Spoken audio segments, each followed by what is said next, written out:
Μέσο μεταφοράς αποτελεί οποιοδήποτε τεχνολογία που χρησιμοποιείται για τη μετακίνηση ανθρώπων και προϊόντων από το ένα μέρος στο άλλο. Τα σύγχρονα μέσα μεταφοράς χρησιμοποιούν ως ενέργεια τη μυϊκή, την αιωλική και τη θερμική. Για να λειτουργήσει η σύγχρονη τεχνολογική κοινωνία, πολλά πράγματα πρέπει να διακινηθούν. Η ανάγκη για τη μεταφορά αγαθών είναι προφανής αν σκεφτούμε ότι οι πρώτες ύλες και η παραγωγή προϊόντων είναι άμεσα κατανεμημένες στις διάφορες χώρες. Οι μεταφορές τα τελευταία χρόνια αποτελούν όλο ένα και μεγαλύτερο κομμάτι της ζωής μας. Είναι ένας μεγάλος και πολύπλοκος τομέας που μπορεί για λόγους ευκολίας να ταξινομηθεί σε ομάδες όπως είναι οι χερσαίες, οι θαλάσσιες και οι εναέριες μεταφορές. Τα μέσα μεταφοράς είναι πολλά και με μεγάλες διαφορές μεταξύ τους, αφού έχουν σχεδιαστεί για να ταιριάζουν στο περιβάλλον όπου κινούνται αλλά και στο φορτίο που μεταφέρουν. Οι χερσαίες μεταφορές επιβατών και εμπορευμάτων γίνονται κυρίως με τρένα και με αυτοκίνητα. Οι εναέριες μεταφορές γίνονται με τα αεροσκάφη. Οι θαλάσσιες μεταφορές τώρα γίνονται μέσω του νερού, κυρίως του θαλασσινού αλλά των ποταμών και των λιμνών, όπου γίνονται κυρίως με διάφορα είδη πλοίων και με βάρκες. Πρώτες ανακαλύψεις μέσω μεταφοράς ήταν αρχικά το ποδήλατο στη Γαλλία το 1890, η μηχανή εσωτερικής καύσης το 1860 από τον Νότο και το αεροπλάνο από τους αδερφούς Ράιτ το 1903.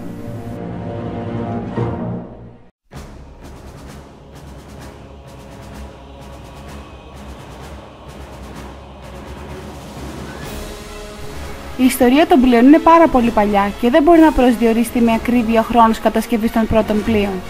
Οι αρχαιότερες παραστάσεις πλοίων που βρέθηκαν χρονολογούνται από το 3000 π.Χ. και είναι κρητικές και αιγυπτιακές. Είχαν ως βασικό μέσο κίνησης στα κουπιά 20 σκοπηλάτες και ως βοηθητικό ένα διπλό ιδιότυπο ιστό. Τα ελληνικά πλοία της εποχής του Ομήρου, σύμφωνα με τα στοιχεία που υπάρχουν στην Ιλιάδα, ήταν γρήγορα, κομψά και άφραχτα, δηλαδή χωρίς κατάστρωμα. Το πλοίο το αποτελούσαν 50 έως 120 άντρες, που ήταν παράλληλα και κοπηλάτες.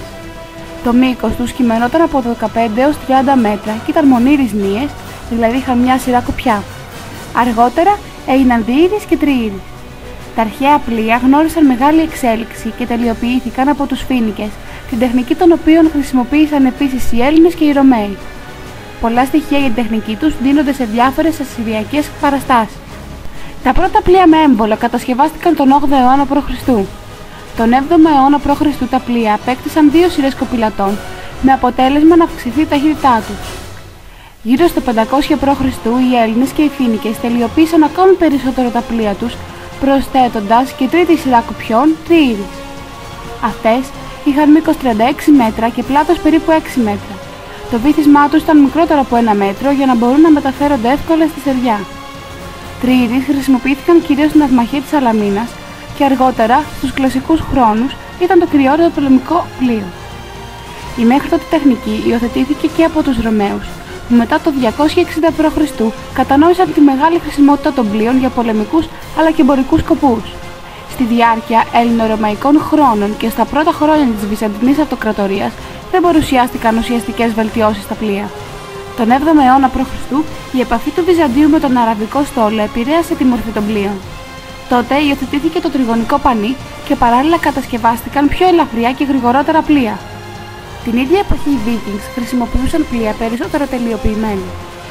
Τα πλοία με κουπιά γνώρισαν τη μεγαλύτερη εξέλιξή τους το 13ο αιώνα από τους Βενετούς και τους Γενουάτες. Τον 16ο αιώνα το πανί έγινε το βασικότερο μέσο κίνησης των πλοίων. Η δυνατότητα των ιστιοφόρων να πλέουν σε ανοιχτές θάλασσες και για μεγάλο χρονικό διάστημα, η μεγάλη χωρητικότητά τους σε τρόφιμα και πυρομαχικά και η μεγαλύτερη ταχύτητα έκαναν τα ιστιοφόρα να υπερέχουν αισθητά. Το 1807 η κατασκευή του πρώτου ατμόπλου από τον Αμερικανό Ρόμπερτ Φούλτον αποτέλεσε επανάσταση στην ναυσιπλοεία.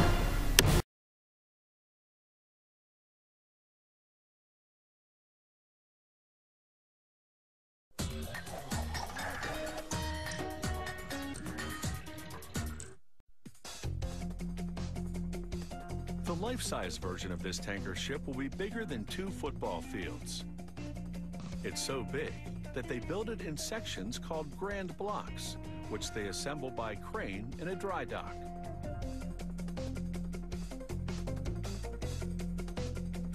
The process takes plenty of planning and engineering. They map out the job on a computer and assign a number to each of the 110,000 parts. In a big job like this, Computer-coordinated labeling is the only way to go. They weld steel sheets to build the ship's hull. Sand placed on the seam melts during the welding to shield the seam from any contaminants in the air. Workers ready the structural steel beams. A robot places them at just the right spot on the welded section of the hull. Then an operator verifies that the placement is correct. More robots weld the beams to the hull section. Next, they submerge a steel plate in water. The water suppresses the noise and smoke from a plasma cutter as it carves holes in the steel. This steel plate will be part of the ballast tank. Some of the holes will allow water to flow through, while others lighten up the steel structure. The superheated plasma also cuts slits to interlock with the structural beams on the hull part. They then weld the assembly and install a top plate for a double-layered hull. Double hulls provide extra protection against oil spillage. After a paint job, powerful machinery transfers the double hull grand block to its final position on the side of the tanker. When fully assembled, the hull will have 12 cargo tanks with a total capacity of 14 million gallons. The engine section is situated at the stern of the tanker. It will take 3 diesel generators to power the ship's lighting, ventilation, and computer systems. They carefully lower each one onto the deck of the ship. A 10,000 horsepower diesel engine will be the tanker's driving force. Installing it is a very precise business. It has to be in just the right position to turn the massive propeller. 4 months later, the hull is complete and the massive propeller is in position. It's all hands on deck to build the deck house, where crew will live for months at a time. There will be an incredible 10 miles of piping on this ship. Here, workers weld and bolt them to the deck grand blocks. It's an elaborate maze with an impressive master plan. They connect these pipes to the series of tanks in the hull so they can be used to load and unload cargo.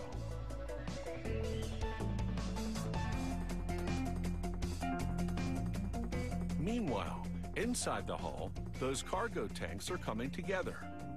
On the very bottom, the crew builds a network of heating coils. They'll be used to heat crude oil to a more fluid form so it can be pumped out of the tanks.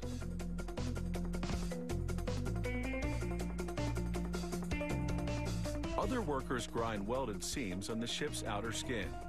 This evens the surface for painting. The paint is an epoxy blend that resists corrosion in salt water. They apply it in 3 or 4 layers and measure its thickness with a special ultrasonic gauge. In total, they spray more than 38,000 gallons of paint on this tanker. In this time-lapse video, our tanker comes together like toy building blocks in a matter of seconds. But as you've just learned, this is a complex job. It actually takes 16 months. A couple more months of testing, and this tanker should be good for the long haul.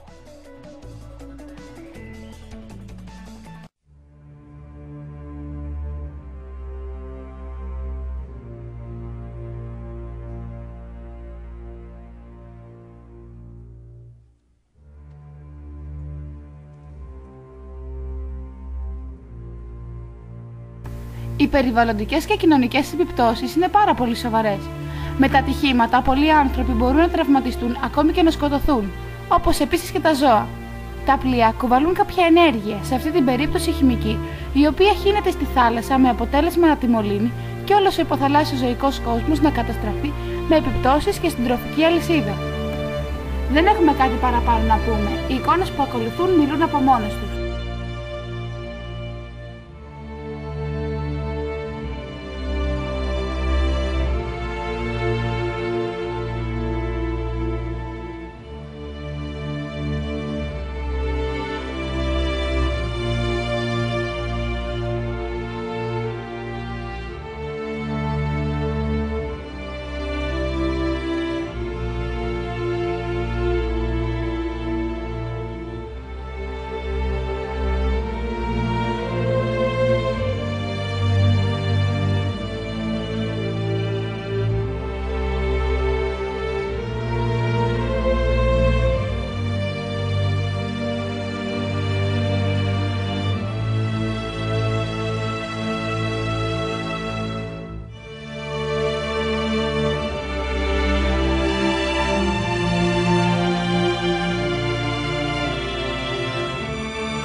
Οι θαλάσσιες μεταφορές φυσικά γίνονται μέσω του νερού, κυρίως του θαλασσινού, αλλά και των ποταμών και των λιμνών.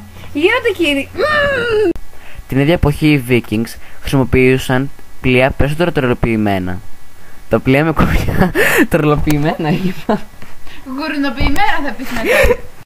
Το 1800. Το σβήσες όλο. Όχι. Ρε, αποθηκεύτηκε, απλά το χρησιμοποίησα από εδώ πέρα. Ρε, είναι είσαι άσχεδη. Μπορείς να σκάσεις, αλλά τελείω, ναι, αλλά έχω εδώ 20 ώρα, έχω σε Την ίδια εποχή οι Vikings χρησιμοποίησαν πλοία περισσότερο τελοποιημένα, πήγα να πω κι εγώ. Τρελοποιημένα. Κλέφτη. Αυτό το κομμάτι πάντα το μπερδεύω. Οι χερσαίες μεταφορές που... Πες ρε, 3. Τι μου κάνει, έχει φτάσει μύτη μου εδώ. Δεν έχουμε κάτι παραπάνω να πούμε. Οι εικόνες που ακολουθούν μιλούν από μόνες τους. Τσόλι.